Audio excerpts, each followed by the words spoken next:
Ladies and gentlemen, welcome back to the channel. It's your boy Sly Jordy, and welcome finally to F1 2016. I have been looking forward to playing this game for a few months now. Of course, we quit F1 24 after the travesty that was that, and then you guys wanted to see another series on F1 23, and we have recently just finished it, and that means it is time to finally get into some F1 retro F1 content, starting with the very first iteration of the career mode that has evolved into what we know it as today. Now, I know there was a career mode originally in the F1 games from F1 2010 to 2014, but it wasn't in 2015, and then the new career mode in 2016 was totally different and has only been built on again ever since. But look at the graphics, look at how different this actually looks. It actually doesn't look too bad in some of these shots.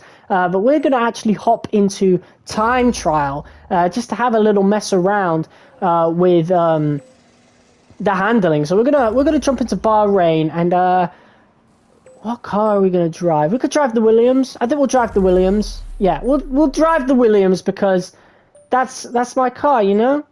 And we'll do Bahrain in the day. That's usually the first track everybody does in the F1 games nowadays, as obviously it's the first track in the calendar. It's the first track most people really try in the beta, and definitely look at how much lower the graphics are for the environments. But in terms of the actual, like, inside the car, static-wise, it honestly doesn't look that much worse, to be honest, you know? Clearly, the rendering is on a lower setting because it's on console. Of course, this was on PlayStation 4. We're playing it on the PS5, but I don't think it makes it any better. I don't think it gives it any boosts. But yeah, look at this. There's an animation for getting into the setup. Now, some people might get a little wound up at that, but mate, that's so immersive. Why can't we have that now? This was the only game that was in as well. But yes, we've got our usual presets, but if we view the car setups, it looks drastically different. It's single digit numbers for the most part. Now it's up to, like, I think 70 or something crazy like that. Like, it's double digits now, but yeah, it's single digits looking at all this. This is crazy. Weight distribution, this isn't even in the game anymore. That's insane. But the rest seem just about the same. Little bits of differences. We're going to go with the balanced setup. Hand that back to one of our engineer dudes. That is so immersive. I love it. Looking left to right, though, isn't nearly as smooth as it should be. But yeah, whatever. Makes you want to go left and right, really. But let's just get onto the track for our very first laps on the channel anyway. I've already played a little bit, quite a bit, but mate, oh my god. So obviously with actual F1 cars you lock up, but since we have the assists on and stuff, we don't have that. But there is still a little sense of that in these games where you will actually feel a lot better going through the corner if you let go of the brakes midway through it, which is crazy. And I actually really like that personally, you know. It's still got a little sense of lockup there without actually having lockup. It was something I didn't notice until a few laps in, but man, look at how different this is going to be. So in the other games you could just switch to the left straight away, but there is a huge delay going into that. And look at the way the hands are moving as well. Like, the hands don't move like that. We have come a long way from F1 2016, but at the same time, we haven't really come that far at all. So we're going to go Master first, and we'll see how we do on that difficulty. I think that would be the best decision. Profile creation. So we've got our OG profile creation here for F1 2016. This was the first game where we had a lot of these faces, so some of them look very familiar. Some of them, yeah, oh my god, there's the one I usually use. So the ones we have nowadays have been around since 2016. That was crazy. What, did they make these on the year, like, by then? Because some of them obviously made them the year before, so this could be 2015. No, it is 2016. Either way, that's awful. Oh my god, we've had the same faces since 2016. That's insane. Right, we'll go with our usual. We've got a Codemasters helmet there, so here are our different helmets. Oh my god, I used to go with that one. This is the one I used to go for on 2020, I think. I think I used this helmet on 2020. So it isn't drastically different. I don't know what I want to go with. We'll go with my usual surname. I usually go with Charisma for my team. Abbreviated name. We'll just go with PAL. Existing driver initials. So Palmer's already got them. Okay, whatever then. Fuck Palmer. We'll go with Sly then. Register details. Boom. Team selection. Now you need to select a team to race for. Each team has different expectations and conditions, so make sure you choose carefully. So, look at our teams. We've got Mercedes. Teams in this group are... team expectations. Win the championship in 1 or 2 seasons. Teams in this group are very result-focused. However, they do offer drivers immediate short-term gains, as the team typically performs better than those found in the other groups. Both expectations and R&D costs are extremely high. Career score will not be enhanced. What is career score? So it's the same thing goes for Ferrari and Williams. I forgot how good Williams were at the start of the turbo hybrid era. So we could honestly go with Williams and be in with a shout to the championship. Oh, they are in like different groups. So like the top group here is wanting to win the championship within 1 or 2 seasons. Okay, and then we've got this one, win the championship in 2 to 4 seasons. So we've got Force India, Toro Rosso. Oh my god. McLaren, Honda. Oh, I'm really surprised that they're this high up. And Haas. Teams within this group expect rapid progression and their drivers to be fighting for honours towards the end of the season. Drivers are placed in a competitive car with high R&D costs. Career score will be enhanced by an extra 5%. And then, of course, we've got the lower one. Fred Vasseur was the team principal for Renault. That's crazy. Teams found in this group are expecting longer-term progression. Team is initially off the pace, but both R&D costs and expectations are lower, giving their drivers time to hone their skills, along with balancing the performance of the car. Career score enhanced by an extra 10%. So we've got Renault, we have Sauber, and Manor Racing. So I don't know what team I want to go with here. Obviously, we're only going to be doing the 1 season before going to F1 2017. So I really don't know which one I want to go for. I know what team I want to go for F1 2017, and it's going to be one of these top 4 teams. So definitely not going to go with it this time. So we could go with one of these mid teams or the lower teams. I want to go with Toro Rosso for 2018, so we can rule them out. But we could go with McLaren Honda. We could go with Haas. We could go with Force India, Renault Sport, Sauber, or Manor Racing. I did not know who Manor Racing were before buying this game. Looking into it, they used to be Virgin Racing, then they were Marussia, and then obviously the whole thing with Jules Bianchi happened, God rest his soul, and you know, there was a lot of bad publicity and Marussia pulled out, and then they became Manor Racing. And they only lasted 1 season, and I think they were having a really good season until the last race where they got knocked to the bottom of the constructors pile and didn't have enough money to continue. So we could use this series as a way to change history, perhaps. We're going to go with Manor Racing. So our engine supplier is Mercedes, so we do have a bit of an advantage over Renault and Sauber. Sauber use the Ferrari engine. Honda, they're on McLaren Honda, so we're definitely going to be quicker than them, that's for sure. So we could be quicker than Toro Rosso and Haas as well. So realistically, we could push Manor Racing quite high with that Mercedes engine. So let's see what we can do. Teammate, we're going to go with Pascal Wehrlein. I've heard a lot of good stuff about Wehrlein. A lot of people said that he never deserved to lose his spot in F1, and he was very, very unlucky. So you know what? We'll give him a chance here. He's going to be our teammate, and I also don't know who this guy is. Rio Haryanto. Apparently he wasn't that good, but I've heard a lot about Pascal Wehrlein, so we're going to go with that. Let's start the career mode. Here we go.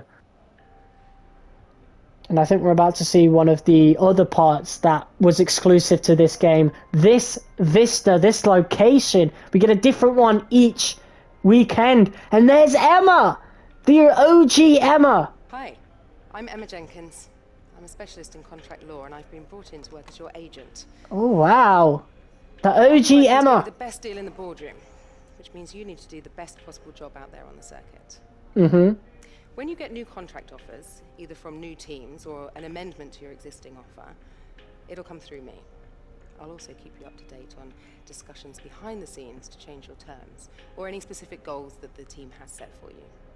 Okay. If a contract offer does come through, I'll present to you the available offers and then you can make the call. I assume that all sounds fine. Yeah. Well then, good luck this season, and I'll catch you later. God, they made her look a lot better in later F1 games. She looks a bit rough here. The game in general looks a little rough in terms of character models, but let's be honest, the game's always looked that rough on the Ego engine. But here we go. Dear Geordie, welcome to Manor Racing MRT. We are... Sorry for that, I just hit my mic.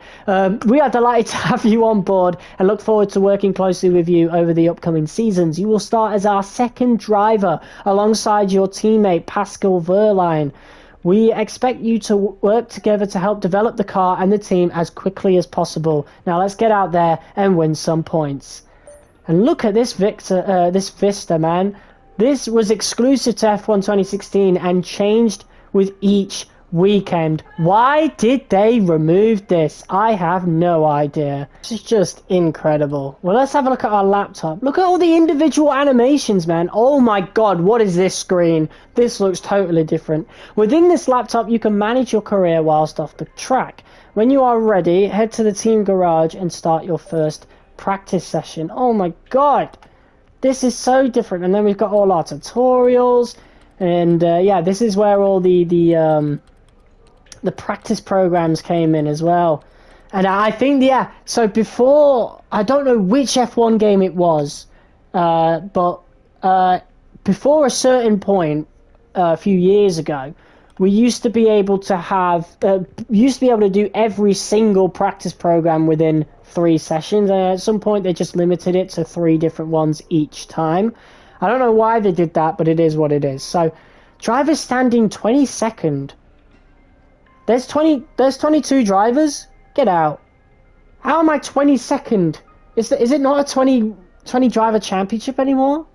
I'm so confused. We'll actually have to have a look at the leaderboard at some point. You know what? Without further ado, let's head to practice 1. Let's go. The OG F1 Stinger. Well, not OG, but the 2016 F1 Stinger. Or Transition, whatever you want to call it. Viewers from around the globe, you join us just as today's practice session for the Australian Grand Prix is about to start. Now then, Anthony Davidson. Oh, this feels so much better than the newer games. Track limits. How much is too much when you're cutting corners and running wide? What are your thoughts on this? And do you think we'll be seeing drivers pushing those limits this weekend? Sounds amazing. Well, I'd be disappointed if we didn't, frankly. If race control want to clamp down on drivers wandering off the track, then it's up to them to police it. As a driver, you're being... Oh my god! What did they do to you, Sainz? So if you're not what is pushing those that? limits, if you're ignoring the advantageous line, then you're not doing your job properly. Now, I agree that, you know, we have these white lines there for a reason, and we do want to see those limits enforced, but for me... Kimi Räikkönen in the Ferrari.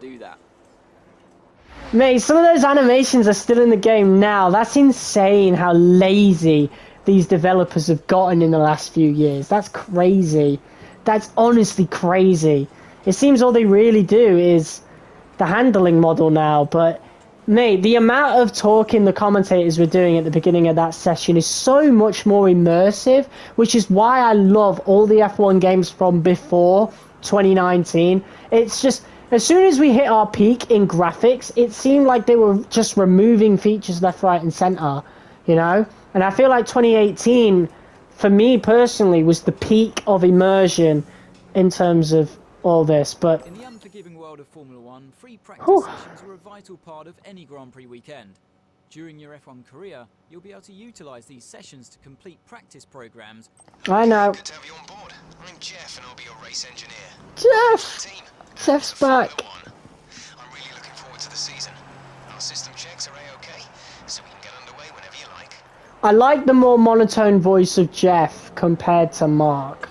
I think Mark is just too cheerful to even seem like a genuine race engineer to me. I know he was, but I don't know. I hear a lot more monotone sounding engineers, you know, like GP, for example, Max's engineer, Verstappen's engineer. I like that type of race engineer more. It would be nice if we had a choice of race engineer. Simulation on any tyre yet. We have multiple sessions available, so it isn't urgent right now, but we should make time for a tyre wear program at some point. Okay, so we do only have 3 sessions, so maybe it wasn't this one, but at some point we were able to do all 5 different practice programs, and then at some point later on they limited it back to 3, so maybe in the original it was originally 3. I don't know. But let's have a look. Was it actually a 22 driver championship? Oh my god, it was! That's insane! So, oh, this must have been the last season that we had that then, because we lost Manor Racing after that, and I don't know who replaced them. I don't think anybody replaced Manor Racing. So, oh, this is cool. So we did have 11 teams in F1 this season. That was crazy. We can ride on board with Pascal Wehrlein. He's already out. We're going to get out ourselves. If the situation changes, we'll let you know. Let's get a few laps under our belt. Oh, mate. It feels so familiar yet so different at the same time. I'm so excited to get into these first initial laps. Oh my god, let's go. Listen to the crowd as well. Oh my god, here we go then. First laps in the MRT. Oh my god. And already we're off the track. That's not a good start. Let's flash back that. Because like it's not giving me access to it yet. I have to brake really hard. Like I have to hold L2 while before it gives me back control. But here we go. Look at the sense of speed, man. The amount of camera shake we've got here is... This is way better than the modern games. This feels fast. The modern games don't really feel that quick anymore, but these feel insane. Look at the amount of motion blur that we've got. This is awesome. So yeah, this is a nice little sneak peek to how the next game's going to feel, because we're kicking off F1 25 in Australia. Of course, this section of the track is drastically different. But this is so cool, man. This is insanely cool. And the grass was really affecting the car there. I feel like the car has a lot more animation to it. A lot more character, you know? They're definitely not as nearly as much downforce as we have on the ground effect cars, that's for sure. Drastically different. This was a very low downforce focused era, to be honest. What tyres are these though? I know the tyres were drastically different. These are the hards, but they're actually the mediums, according to that top left right there. But I'm used to calling the white ones the hards. But I know the red ones, I don't even think we've got red ones, do we? I don't know. Drastically different tyres, man. Drastically different everywhere. But at the same time, drastically the same. Some animations are still in the game now. It's crazy. And it's not really impressive. It's kind of like, what on earth are you doing at Codemasters? You know? To have the game feel that similar year on year. 131.8 from Wehrlein. Let's see what we can do.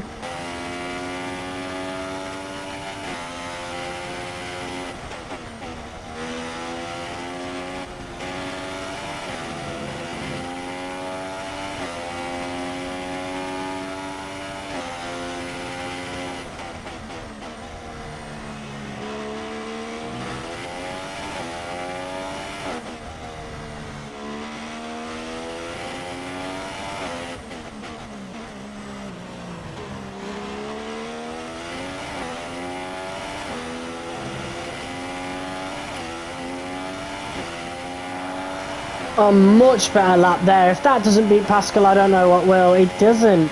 About a second off. So I think he did that on Rich Mix for like his first lap. I didn't even know. I forgot that we even had fuel mix in this game. Scouts currently in 6th place, P6. We're a second off his time. I like that though. I quite like that. That we're not as good at the game as we were F1 23. I was really good at F1 23. Of course, we recently won the championship first season in the Williams, so it's nice to just crash back down. That is really cool though. So we actually can't change our tyres on the fly. Unless we go into like maybe car setup. Hand me that thing, brother. Programs we should probably do before qualifying. Oh, here it is. Qualifying program. Let's prepare ourselves as best we can. We don't want to find ourselves starting at the back. Yeah, so reds are super softs now. So nowadays this would be softs, mediums, and then hards. And it looks like it was a compound lower. So I wonder what the hard... Oh, the hards were like brownish. What was the point in them? Were the hards ever even used? I have never seen a brownish tyre ever, so I don't think they were. We have the ultra soft as well, the purple tyres, which we don't have access to here. The wet tyres are exactly the same. This is so cool. I like that a lot. Oh, hold on. Here's our introduction to resource points, but if you look in the background, we seem to be in a completely different spot. This is a completely different way of giving me all my points. Oh my god. I kind of like that. Look at this. So we're actually in the paddock. Oh, looks like we got a little cutscene again. But look, we're actually in the paddock. This is so cool. My name's Chris, and I'll be working with you as your Chief of Vehicle Development. Alright. It'll be my job to get your feedback as a driver, and to direct our upgrade design in the areas that you feel are most lacking. This is so much more immersive. We can run a series of practice programs and log the performance of the car as you drive it at its limit. This gives us data that we can utilize to develop various performance improvements. Right. In order for me to know which upgrades to prioritize, I'll need you to select a development area that you'd like us to focus on. And you can do that in the R&D section of your laptop. Anyway, that's all for now, but I'll keep you up to date, okay? I'll see you soon. That is so nice. Oh, mate, that's awesome. Okay, so yeah, you can look around. There's our phone plugged into our laptop, and we're actually inside the paddock. This is so awesome, man. So many different vistas, and this is totally different. I was expecting like the R&D tree or whatever, but we are the second worst team in the vehicle performance comparison. Red Bull are pink for some reason. Crazy. Sauber, yeah, to be fair, Sauber, Manor, and Toro Rosso all share the same sort of colour as well. Okay, so yeah, we are the second worst team. Not by much though, but we could buy one of these instantly, and I think I definitely want to get some more downforce going. So we're going to select this upgrade. There you go. There is our introduction to R&D. Done. That is awesome. And then yeah, look at the standings. I can't believe there was 22 drivers. That is crazy. Absolutely insane. And then 11 constructors. And it's got all the cars next to them, like the side view as well. That's so cool. That is so cool. I love these menus so much more. And then we got different background music as well. And it's like, it gives it some sort of effect to simulate it being coming out of the speakers in the building and stuff. This is just so awesome, man. I love it so much. Why don't we have these in the modern games? Guess who made the gossip columns this morning? Everyone's talking about this new rival you have. Check his stats out.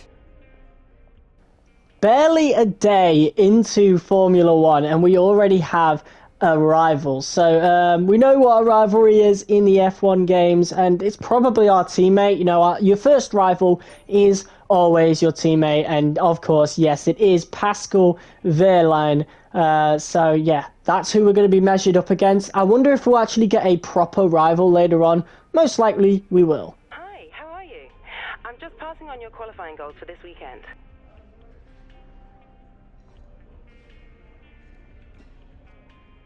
Welcome to Melbourne, where qualifying for the Australian Grand Prix should be getting underway shortly. It always looked like the kind of track that asks an awful lot of the rear tyres, such as the frequency of low-speed exits. Lots of low-speed exits means the rears are in for a lot of punishment. It's all too easy to spin them up coming out of a corner too aggressively. It might look great for us as spectators, as we love to see a car driven beyond its limits, but it's not going to result in a great long-run pace. So, here we are for our very first qualifying session in Formula 1 2016 in the Manor Racing car. We're looking at what our options are for tyres, but you know how we do this. We're going to do it the exact same way we always did for F1 23 last year. And I honestly really do miss doing these videos, that's for sure. F1 25 cannot come fast enough, and I'm really banking on that being a decent game, you know, at least on par with F1 23, because 24 was so demoralizing, man. That's why we're playing this game and not, you know, 3 seasons into F1 24 by now. But as you could probably tell, our driving is going to be a lot smoother here. If you guys know how I do my recording process with these F1 career mode videos, especially the first episodes, we do like the first practice session like live while, you know, commentating, and then everything else is kind of done off camera. So FP1, 2 and 3 are usually done off camera in my career mode videos, and we just skip straight to qualifying. But yeah, in the meantime, I have gotten a lot better at pace driving on this track. I did end up being quicker than Wehrlein throughout the practice sessions, but not by much. So I feel like we've got the difficulty right where it needs to be. And to be quite honest, maybe I kind of prefer this difficulty system. I don't know, it's a little bit more intricate now, so we'll just have to see how it works in maybe F1 25. Hopefully, you know, we'll be able to get our suitable difficulty down pat, but a pretty smooth first lap, of course, a little bit shaky. I feel like we could do better. We're 5/10 off of Alonso as we let the Mercedes of Nico Rosberg go past. And you know how it is, we're going to fade into our final lap, and yeah, that first lap is apparently only good for P18 as of right now. Checkered flag, of course, coming up to the end of our second lap, 7/10 up. Where are we going to land? It's an improved lap, of course, and it's P14, so honestly a really good position to start for the Grand Prix. Qualifying is complete and we're all set for an exciting race tomorrow. Your top 3 are Rosberg, Hamilton and Sebastian Vettel. With qualifying complete, all that remains is the main event. We'll be live and uninterrupted for the Grand Prix tomorrow, so make sure you join us then. Hey, how are you? I have some information on the race goals you should keep in mind. Well, our goals for this race, P17 or higher, beat Pascal Wehrlein, and for our Drivers' Championship in general, place P19 or higher. Considering we start in 14th, should be easy. They say that even a second is an eternity in Formula 1, so going 4 winter months with no racing at all has seemed a very long time indeed. We're back though in Melbourne, home of the Australian Grand Prix since 1996. We go racing today then in the state of Victoria, where the drivers have 16 corners and 3.3 miles to navigate at an average lap speed of around 120 miles an hour.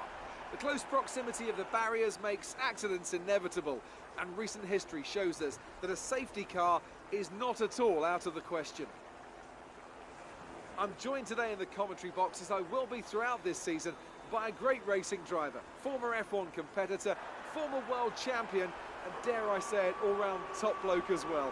It's the one and only Anthony Davidson. And tell me, here we are, first Grand Prix of the season, and it's gone and rained on us. I imagine that that's not especially helpful for the teams, who are still trying to figure out, of course, what kind of performance they're all capable of. First of all, Crofty, and thanks for the glowing introduction, I just want to say it's a real privilege to be here. I can't wait to see what this competitive field has in store for us this season. Now, in regards to the weather, you're absolutely right. You know, we've just come here off the back of testing. It's the first opportunity to really gauge where the reliability is, where the performance is, how you stack up against your competitors in the Grand Prix, and now it all has to be kind of put on hold for a bit. So now the question becomes, who can be adaptable?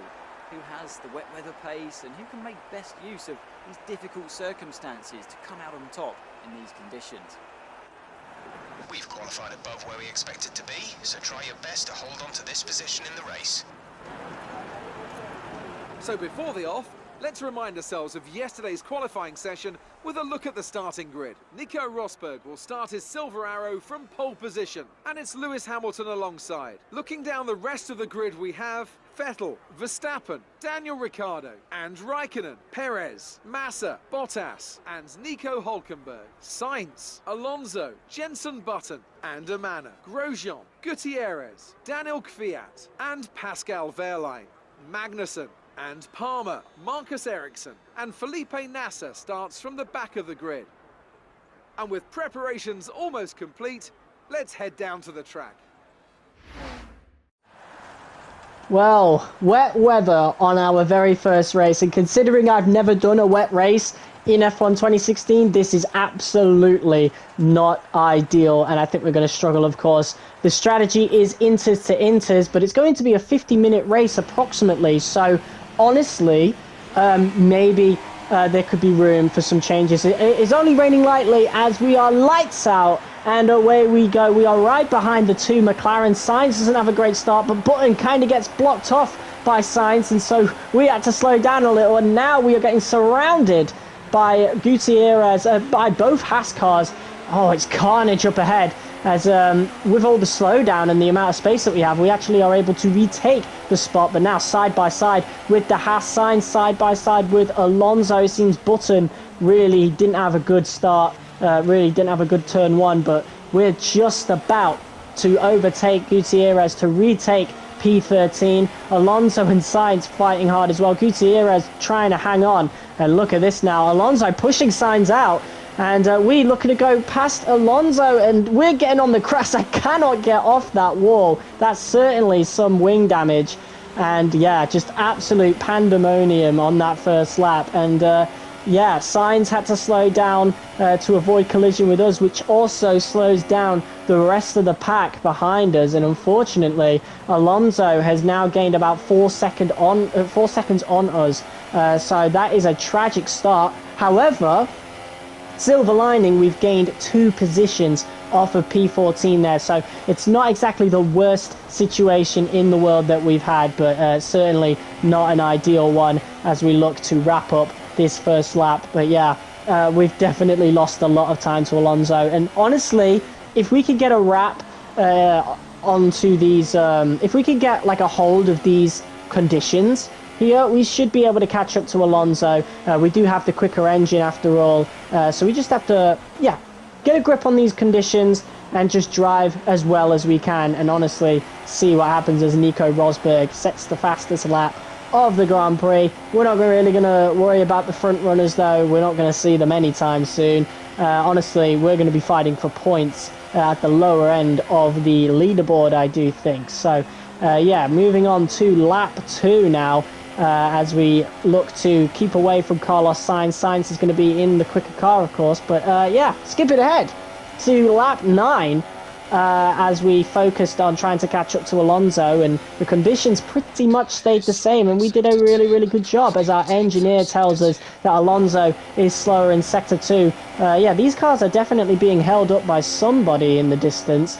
I don't know who it is right now, but we're looking to dive down the inside. It looks like they're all getting held up by Hülkenberg in the Force India, but diving down the inside of Alonso. Really well done there, as the rain has now stopped, and our engineer is telling us, hey, we might be able to pit onto dry tyres. So lap 10 looks to be, as a bunch of cars already going now, and we look to settle behind Valtteri Bottas. The rain has stopped though, and if that's any indication of how it is in the future games, we are now going to start struggling at least to keep up with Bottas anyway. So really, like, the low top 10 is what we're aiming for right now as we go on to lap 10. P7 currently, which is really good, but it's not a net P7, it's just you know, out on track right now as we come into the pits for the first time. Thank God, thank the F1 gods that you know, we're getting onto dry conditions, or maybe not. Maybe we wanted to stay on the wet tyres. I really managed to get a hold of the conditions on the Inters, and honestly, I was feeling really, really good about it. So hopefully maybe later on in the season we get another wet race, and who knows what will happen. But here we go, coming out in P12, pretty much where we were earlier, so not much progress has been made, although I guarantee a few cars ahead of us are slower than us and haven't yet pit, and we might be able to get the undercut on them as we overtake Hulkenberg. So Hulkenberg's not having a good time in that Force India, you know, holding up a pack of cars. Definitely not feeling quick today. Even on the super softs, he's getting overtaken by me. So we might have to watch out for that though, because he might have struggled in the wet conditions, but now we're in the dry conditions, who knows. And of course the Williams of Valtteri Bottas is going to be very hard to keep up with as we now skip ahead to lap 13. Bottas, yeah, definitely out off into the distance as Hulkenberg looks to go around the outside in a pretty risky position. I have to go off track just a little bit just to make sure we stay ahead of him. Definitely very dangerous right there. And moving on to lap 14, Hulkenberg once again looking to dive down the inside, but we once again managed to keep the position. And yeah, Hulkenberg is looking really good on those super softs, even a few laps in now. So I'm honestly thinking about perhaps using our last stint to be on the super softs. A lot of people are on the super softs for this second stint, and we're definitely going to be going on to a third stint, so it's going to be a 2-stop race, which is feeling very different. Again, you guys know I don't usually do 50% races. The most I did was 35%, but this race is feeling awesome so far. So we might be doing 50% races in future as Hulkenberg once again looks to go around the outside, and once again I have to take the inside line so much that I'm cutting the track a little bit to make sure that we stay ahead and to make sure there's no collisions there. But moving on to lap 15 now, very smooth transition, and Sainz has managed to overtake Hulkenberg. I wonder what happened there, because they appear to have slowed down quite a bit now as we go onto the replay, looking onto Hulkenberg's point of view. He locks up onto the soft, so he is not having a good first race of the 2016 racing in of the 2016 season in that Force India, unfortunately, as we now need to keep an eye on Carlos Sainz in the Toro Rosso. That's crazy. He's about to start in the Williams as well, so definitely a very weird time to be alive watching Formula One, that's for sure. But checking on my tyre, we're about 37% on the front left, a little bit of wing damage, but it's only minor wing damage, so it doesn't seem to be affecting the car too much, but we'll see. I'm really thinking about the super softs though. We have definitely confirmed that decision now, and I'm thinking of pitting on lap 19 as we go on to lap 20 actually. No, lap 20. Very, very sunny skies now, a completely different change. We would never get weather changes like this in modern F1 games, that's for sure. I don't see it anywhere, even on other people's YouTube channels, but we're now coming in for our final stint, and it is going to be going onto the soft tyres, the super soft tyres should I say, in this regulation. So yeah, feeling pretty good. We've got a really comfortable lead over Carlos Sainz now. He pitted a lap before, I think, or the same lap onto the mediums. I think he did pit the lap before, but yeah, managed not to, he didn't manage to undercut us at all.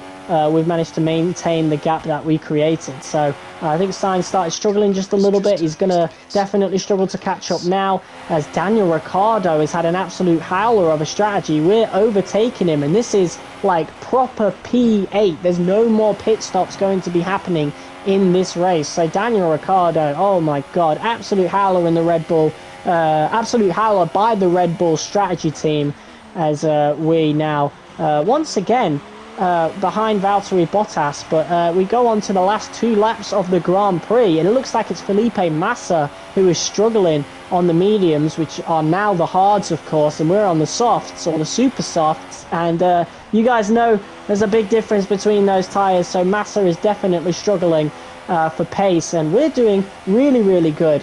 And of course we've got the same engine as Massa, so all we really got to worry about is Ricciardo, but he is lurking as we now go on to the final corner going on to the final lap. We are right behind the Williams of Felipe Massa. Ricciardo not too far behind. We're in the slipstream of Massa. We're going to go down the inside, diving down, and looks like we've got a P7. This is an absolutely incredible performance considering the car that we are in, and I don't think we could have placed this high if it wasn't for that first stint on the Inters. But who knows, actually, you know, after what happened with Alonso, the amount of time that we lost on that first lap, who knows where we could have ended up. You know, it could have ended up so much better.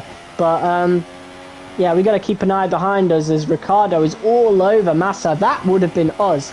Ricciardo got a complete surge of pace, and of course he is in the Red Bull, one of the best cars on the grid, as Lewis Hamilton takes the first race win of the season. I noticed throughout this, actually, that Hamilton got pit priority. Rosberg was leading throughout most of that first stint, but Hamilton got to pit first, and that's pretty much gotten the win there. So a little bit of Mercedes shenanigans. That's going to be a little controversial.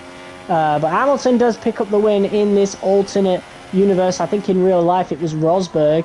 But yeah, 76% wear on the front left. So definitely the right tyre choice, I think, considering we've got the P7. But with a couple more laps, we definitely would have dropped off quite a bit. But we have judged it to perfection, and we have managed to come home in the Australian Grand Prix, first race of the season, P7, big points for Manor Racing. Wow, that was great.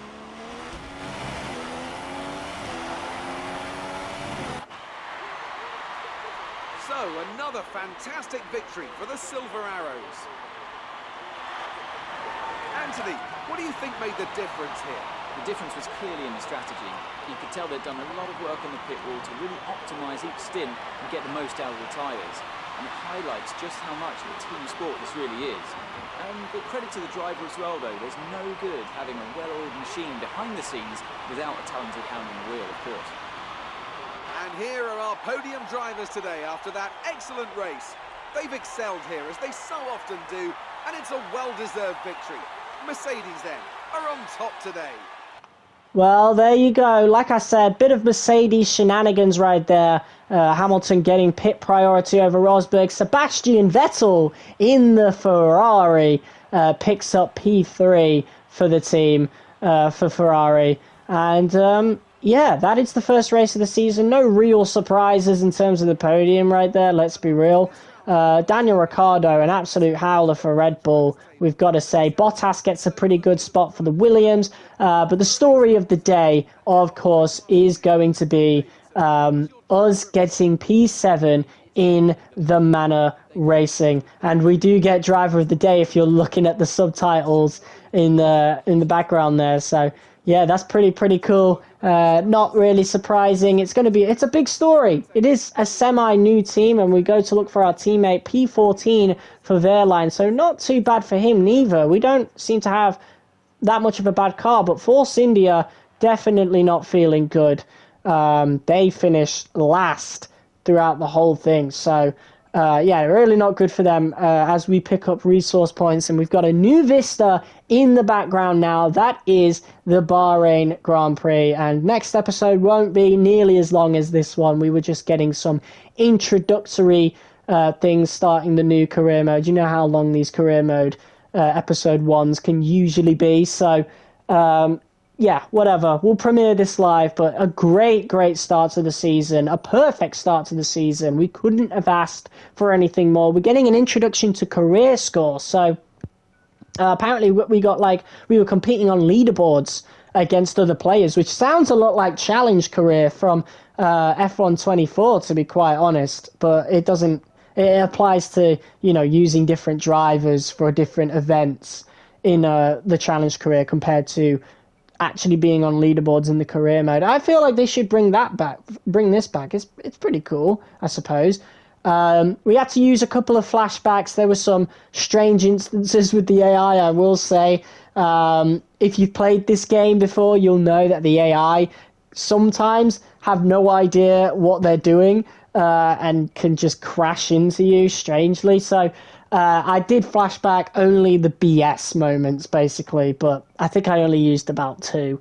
The things that I could save myself from, as like lap 1, for example, yeah, I didn't use. But yeah, this is our introduction to RND, of course. We've already applied some downforce there, and we are the second worst team on the grid. It certainly didn't feel that way, though.